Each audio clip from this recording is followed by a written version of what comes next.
Good morning and welcome. A very close being asked me what the purpose of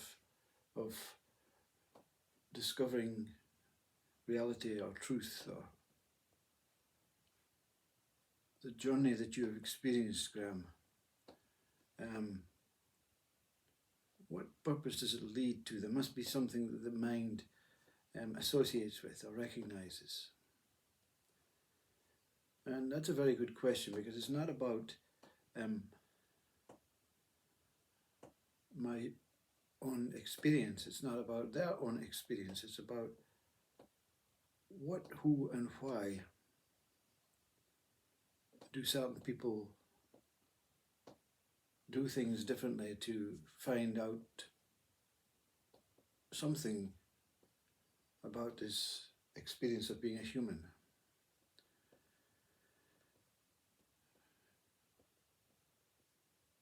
When you discover, if you discover, there may be no need to discover. You may be experiencing this already. Enlightenment doesn't mean you're special. Non-duality doesn't mean you're incredibly gifted. U.G. Krishnamurti says he hated being called a guru, and most gurus hate being called a guru. They deny the fact that they are a name. You can call this body any name you like, even the most blasphemous name. It doesn't touch that what is beyond the states of what we call meaning to life's states. There's no anger raised, there's no feelings raised, there's no emotions raised, because emotions and thoughts are what veil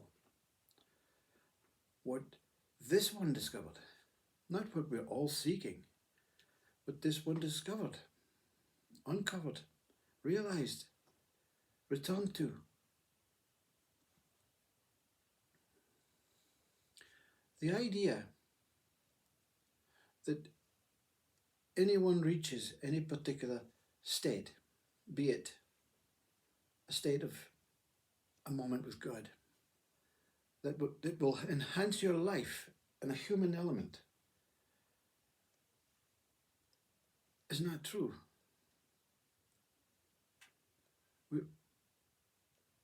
I realize now, this mind realizes now, that it found itself here, this mind, that I now identify with as this body and this person and this soul and this spirit and this consciousness that all inclusively is here.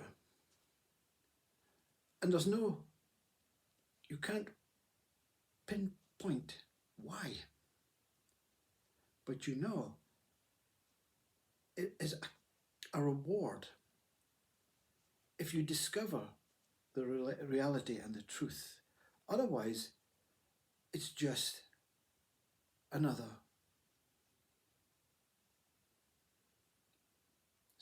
serious venture of believing and hoping and attaching and associating to things that are inevitably going to go.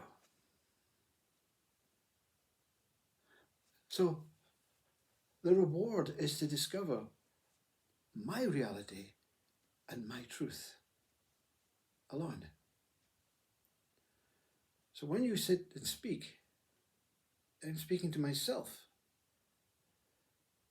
the ego in the mind wants to upload it because it thinks it can help others. But the ego cannot help anyone except itself. Does that make sense? You look up the meaning of ego, it's all about me. Me in the good way and me in the bad way. So it's very important that you continue to listen to this and understand what you discover. The purpose is that everything that you believed and hoped for and were frightened of and were worried about is transparent and temporary. And when the body goes, it's all going to go. But something in the ego mind builds in a seriousness, a, a worry, a concern, a fear. I have to do so much.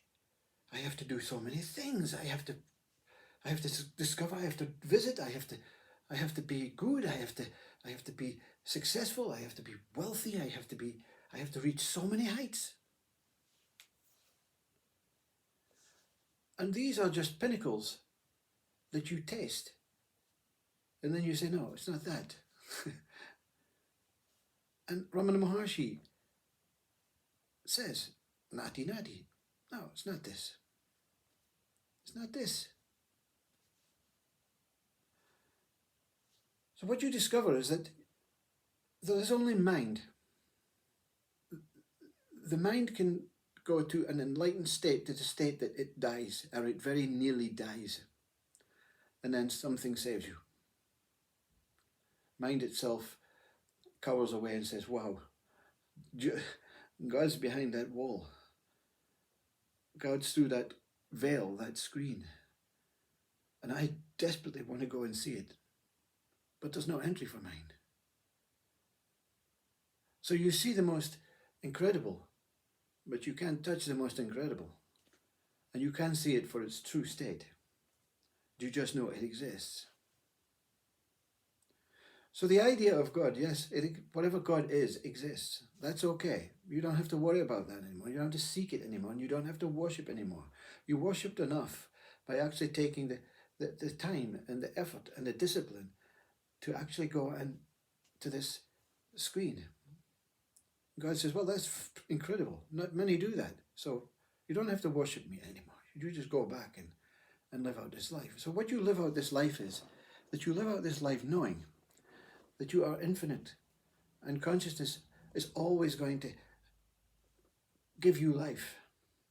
Not that you ever lose life, but give you another venture, and the mind doesn't worry about what if you return as a snake. So be it. I won't know I'm a snake. I won't know I was Graham before I was a snake. What if you return as a cloud? Well, that sounds very welcoming.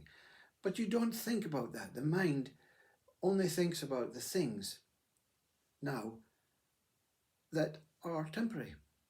And the witness of the mind allows these thoughts to pass.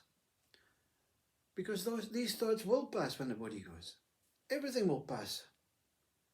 Everything that you take serious will pass. So you don't fear death. That's the only thing.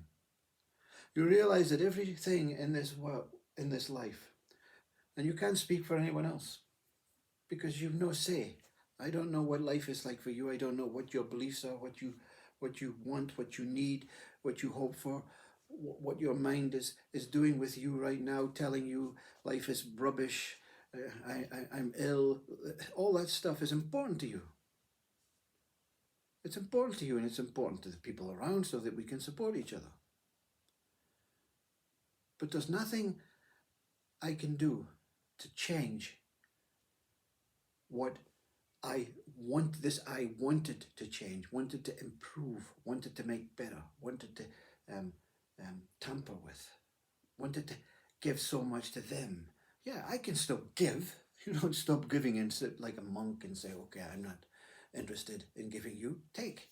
You know, there's a very, very incredible story that, a true story that actually sums up what an enlightened, a true enlightened, or I won't use the word enlightened, someone who has found their truth or their reality. And this, it happened to be a female, lived in a house with her 2 children. Her husband had passed away. 2 children, one was 13, one was 15. And she struggled to find this money, and she struggled in every way. In every thing she did, she struggled. You know, it wasn't like she didn't try. She was trying so hard to give her children some sort of life. And everything that she encountered, someone seemed to be wanting to take or wanting to tamper with her attempt to try and just give them some sort of life. And eventually she got into such a state that She lost all her jobs, everything. She lost hope, her beliefs, and she sat in her lounge, and one day, and the children were out begging for food. Really, they weren't openly begging for food, but they were looking for something that they could help their mother. And she sat and she gave up. She surrendered. She says, I can't help. I can't do this anymore. I don't know what I'm doing wrong, but something obviously wants me not to succeed. And then a knock on the door came, and this two people came with clipboards and says, I'm sorry, but we're going to have to evict you. We sent you messages and notes that you haven't done this and you haven't done that. And she didn't cry. She didn't cry. She says, okay, that's okay. And they said, but we're going to have to take all your possessions and everything. She says, yeah, that's okay. And she stood up and she grabbed her coat and she grabbed the children's coats and she took a suitcase and she went for the front door. And they said, what are you going to do? And she says, I don't know. And they suddenly said, but there are places that you can go. We can give you places. We can give you names. She said, no, it's okay. You've done your job. Your job is not to give me things. Your job is to take things, and that's okay. And she walked and turned and said, thank you very much, and I wish you a great life. She no hatred, no contempt, nothing. She says, if this is what it is, this is what it is. And she walked out of the house, and the two people, they looked at each other and said, what have we just done? But they had a job to do. That was their job. But her reaction was, it's okay. Don't worry about it. If this is what it's going to be, this is what it's going to be. That's the view from one who has found truth and reality, because they know that this life is going to always be masked by mind. This is mind speaking now, and mind is speaking on behalf of whatever it thinks it wants to speak on behalf of, whether it's an ego state, whether it's its consciousness state, whether it's God state or spirit state. The mind will always speak on behalf of whatever it is representing at that moment. But I personally found that this life is okay, because it's going to fade. And what you don't do now anymore is you grieve over death. You worship silently death. You're grateful for all the transitions, all the moments, even the illness, even the things that your mind says you did wrong or you did good. They're gone, they're passing, they're thoughts. And when the thoughts keep passing, you keep getting glimpses of that one. It's a never-ending understanding that in between that thoughts is this incredible moment of passing, and it's always there. It's just that this life takes up so much, the mind takes up so much of your time trying to encourage you, to motivate you, to keep you happy, mind is never trying to punish you, although you think your quality of mind thinks it's being punished. It's a strange thing, but you see life is just another fleeting moment of stuff, and that you took it seriously until you found your reality, you found your truth. And your truth is that it's okay. Everything is okay. And you're not trying to promote that to other people. Because when you look at the TV screen and see the war in Ukraine and stuff like that, you say, well, it's not okay over there. And these people have so much things to learn and overcome, and the people who are defending them have so much things to learn and overcome, and politicians even themselves have so much things to learn and overcome, and even the most intelligent people, so much things to learn and overcome. But you can't say they have to do it. It's their job to do it. You can't say that that's their way. There is only your way. And you become genuine to yourself. You go to work and you smile and you are happy, even though the job itself has no real meaning to your inner being. You're like a floating cloud. And the great thing is, when you surrender your non-duality, which you cannot surrender, but you surrender the idea that I am non-dual, I am enlightened, you see that even enlightenment and non-duality in consciousness are passing.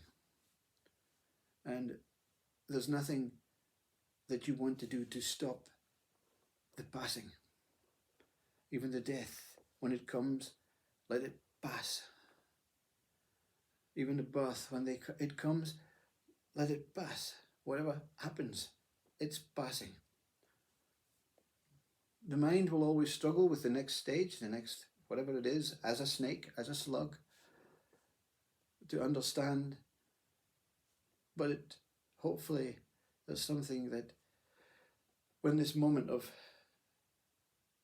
seeing what that was beyond the screen leaves a marker on you, so that you have this little memory system to say, oh yeah, I left this life in a body.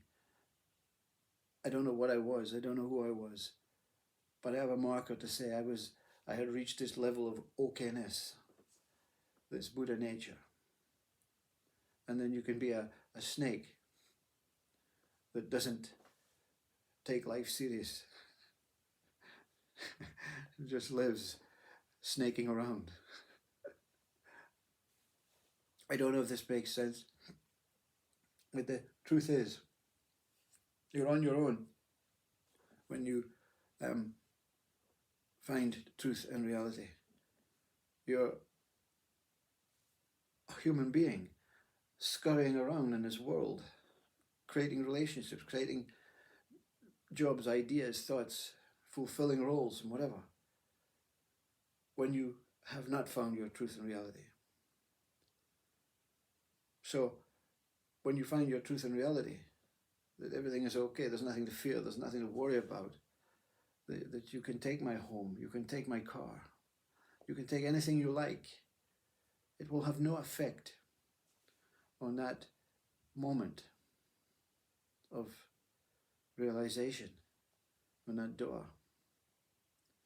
What was behind the door? Was it the higher self? Was it, as Rumi said, as St. Francis Assisi, I was looking from the other side? Was it spirit? Was it a godliness? Was it Vishnu? Was it Krishna? Was it Buddha? It doesn't matter. It was pure love in its highest state. And this love cannot leave you. The woman loved the people taking the house away, because as much as she loved the house, as much as she loved the opportunity to go and find her children and take her coats and her bag, she loved the idea that, not the idea, she loved the sense that there's something else waiting for me. There's always something else waiting for you as love. Namaste. I hope this makes sense. Thank you for being here.